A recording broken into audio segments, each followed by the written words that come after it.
Okay, so today I'm going to show you how to dial in bottom-up filling. So basically we got a Z-axis on here and an X and Y, and we got to get all those so the computer can see the bottle and start filling your machine. So first thing we're going to do is go to our user interface. And what we will do here is, I already homed the machine, so I hit reset and home. Now what I'm going to do is jog out the axes to the first bottle. So I'm going to scroll down to the bottom here where it says feed rate 2000. Now I'm going to put that at 5000. You can put it to whatever you want. If you're new to this, I'd suggest maybe 1000 so you can kind of see stuff move. I'm going to put a distance in there at 10. I'm going to hit this X minus button. When I push that, what it does is it moves out the nozzle. And I'm just going to keep tapping that button until it comes out a little bit. Next I'm going to do the same thing for the Y minus. And I'm just keeping on tapping that Y minus button until I'm kind of over that bottle. Okay. Next I'm going to do is hit this Z minus button here. That's going to start dropping the nozzle down. Be extremely careful with this one because if you do crash it, it will bend the nozzle. Okay, so now that I'm getting closer to everything, I'm going to shrink my distances up here a little bit. So that distance I had at 10, I'm going to actually put that at 1. And what that's going to do is each time I push this button, or any of these buttons, it's going to increment a lot smaller. You can see that everything's moving a lot less distance. And so what I'm hitting right now is the X plus button to bring over the nozzle. Now I'm going to hit the Y plus button to kind of bring back the tray a little bit. Then I'm going to hit the Z minus button, this guy down here, and just drop that a little bit more. What I'm going to do is just make sure I'm good. Make sure my tray's all the way back. My notch is there. Okay.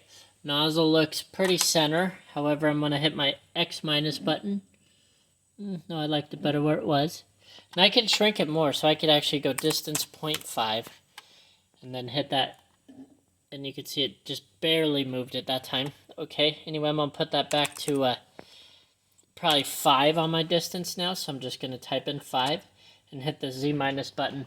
But what I want to do is drop this nozzle down until it gets to where I want it to kind of stop filling. But I want it to overlap a little bit. So I went down 5 and now I'm just going to go up by 1s to about there. That's kind of where I want it to stop. So from here, what we need to do now is I always like to configure the start location just so everything's kind of set, because this is where I want it to stop filling at and it's center it with my bottle. So what I'm going to do is go to configure start location, this red box, and select which start location I want to save this distance, this parameter, all this at. So I already am using 1 on the taller bottle, so I'm going to use G55 or 2. And I'm just going to hit set. When I hit set, I can scroll up here and see G10, P2, everything's good. Now for my program to know what start location to use, this green box does this, and this saves with every program. So I'm just going to match it with G55 or 2. Okay, so I'm just going to make sure that's in there for when I save the program later. Okay, so now what I want to do is see the distance from where it's going to stop filling, and now I need to tell the system where to start filling. And how you do that is we got to do some math here. So what I'm going to do is change my distance on here back to 10, and I'm going to hit the Z minus button until I kind of get close to the bottom of the bottle there. So I'm going to go 10, because that's a distance of 10, 20, distance of 20, 30, and now I'm going to get kind of close to the bottom here, so I'm going to switch this to a distance of 1 and start hitting that Z minus button, this guy here. So I'm at 30, 31, 32, 33, 34, 35, 36, 37, 38, 39, 40. 40 is good, so I wanted to go down a distance of 40. So what I could do now is go over to my program, and this nozzle down distance, I'm going to set that to 40. Oh, if I could type right. So I'm going to set that to 40. Okay, so nozzle down distance, this guy here is set at 40. Now what I could do is change my distance back to 40. Over on my manual jog system here, I could hit the Z plus button. Make sure it's plus, and what that's going to do is raise that nozzle back up to 40 to where we wanted it to stop filling. Okay, now we need to figure out our nozzle up clearance, which is this guy here. So to do that, again, I'm going to just do small increments. So I'm going to my jog distance here in 10, and I'm going to just hit the Z plus button and count again by 10. So 10, 20, 30, 40. I'm just going to do 40 again, so that's 40. And what the nozzle up clearance does is basically when it's done filling, what it's going to do is always go up to this distance, so that way it clears the bottles when it indexes over to the next one.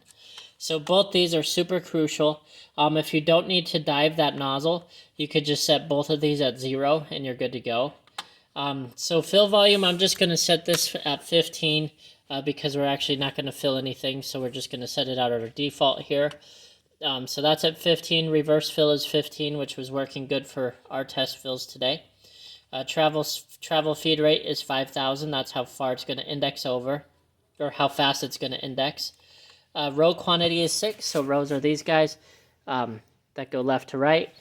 The distance between each row is 47, so from here to here is 47 millimeters. Column quantity is 6, so that's going to be back and forth, or that's going to be up and down, so that's a column, and so on. There's 6 of those, and those are 47. Now what I'm going to do is I'm just going to save this program as small SM. I'm just going to use SM. Start location 2 or G55 and save that. So that way both all the settings are in there. Then what I could do is I could do a bottle count of like 2 or something right here on my fill count. Hit cycles, or actually let's do 1. I'm going to do a fill count of 1 and just test everything I did. Now when I hit cycle start, I'm going to move my cursor up to my reset button up here. That way if there's an issue I can hit reset, or hit this red button up here. That way you don't hurt your machine any. So I'm going to go ahead and hit cycle start and watch it do its thing.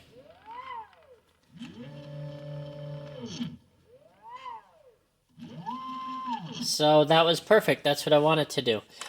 So now I'm dialed in. So I'm going to change this fill count to 777. What that is basically if it's higher than 36, which is the bottles here, it's going to default and just run all 36. I could technically put 36 in here, but I'm not going to.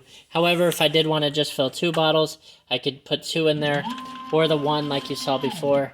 Hit cycle start, and it's just going to do 2.